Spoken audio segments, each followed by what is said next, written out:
काहीतरी करा शास्त्री बुवा, काहीतरी करा, काहीतरी करा शास्त्री बुवा. विठ्ठलपंत काय करतात? माझ्या मुलांना न्याय मिळवून द्या शास्त्री बुवा.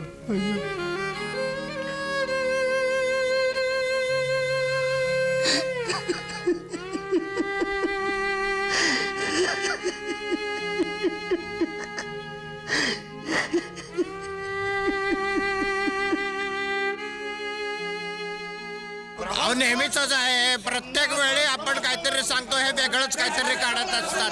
असं नाही चालणार. पण नाही कसं असं बोलतात तुम्ही, नाही या ग्रंथात दिला स्पष्ट, असं कसं बोलता? नाही नाही चालणार नाही हे, असं नाही. बघायला बघा परत शांत व्हा. शास्त्राधाराप्रमाणे विचार करायचा झाल्यास संन्यासी हा संसार त्यागून पुन्हा नव्या जन्मात प्रवेश करतो. पूर्वायुष्याचा त्याचा कणभरही संबंध राहत नाही. त्याने मागे परतण्याचा संभवही नसतो. आपे गावच्या कुलकर्ण्यांनी प्रवाहाविरुद्ध प्रवास करून धर्मभ्रष्ट वर्तन केलेले आहे. मान्य आहे महंत, मान्य आहे. चूक झाली, पण प्रवाहाला भेदण्याची आज्ञा ही गुरूंची होती.